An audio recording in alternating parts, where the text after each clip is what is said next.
Bonjour à tous, voici le HTC One, le dernier né de HTC dans le domaine des smartphones sous Android.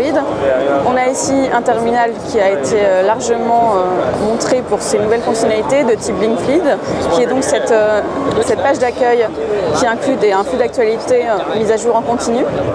On va pouvoir choisir les actualités qui sont affichées par titre ou alors par type d'information, puisqu'on va pouvoir afficher des applications présélectionnées de type calendrier par exemple, mais aussi ses réseaux sociaux. Ici par exemple on va avoir Facebook. Voilà, ça permet d'afficher son dernier flux d'actualité. Le tout sur un écran d'accueil qui ne va pas être personnalisable dans le sens où on ne peut pas l'enlever. Par contre, on pourra paramétrer toutes les applications que l'on souhaite afficher, les médias qui nous intéressent, les réseaux sociaux et autres. On aura sur le côté les écrans classiques d'Android, ici Jelly Bean 4.1. Pareil, où on peut inclure ses widgets, ses applications de manière très classique. Vous remarquerez en bas qu'on a simplement un bouton retour ici et un bouton home à droite. Pour le multitâche, il suffit de faire un double clic sur le bouton home.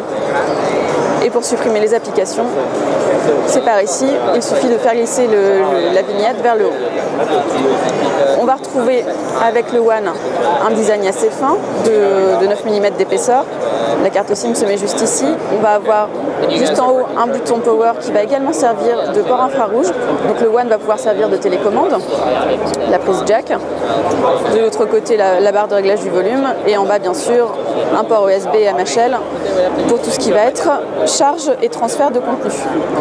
À l'intérieur, un processeur Qualcomm Snapdragon 600, donc assez puissant, l'un des tout derniers annoncés par Qualcomm, avec 2 Go de RAM, également le système sonore Boom Sound, et puis cet appareil photo ultra pixel qui a été largement montré lui aussi par HTC, un appareil de 4 mégapixels qui est conçu pour capter plus de lumière que par le passé.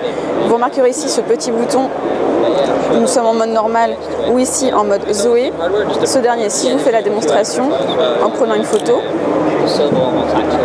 vous voyez la barre rouge qui s'affiche. On va obtenir en réalité un mini-film de 3 secondes que l'on pourra ensuite regarder dans la galerie photo qui va se trouver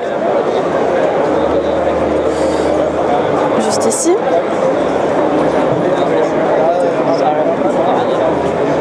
On va avoir une galerie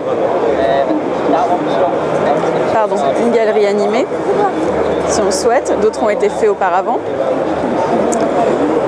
Ce que l'on va pouvoir faire avec toutes ces photos, je me trompe de bouton, ça va être bien sûr de la correction de clichés, ici avec le bouton modifier.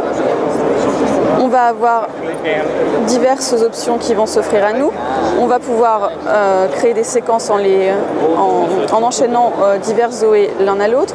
On va pouvoir modifier l'éclairage. On va pouvoir choisir, alors là il n'y a pas de visage sur la photo, mais choisir le visage avec la meilleure expression sur les différentes étapes d'un Zoé par exemple. Donc en faisant balayer les propositions qui vont s'offrir à nous. Donc beaucoup d'options chez le nouvel appareil photo de HTC avec une interface largement enrichie, un système d'édition de photos lui aussi beaucoup plus riche. Voilà, là on va avoir tous les clichés qui ont été pris.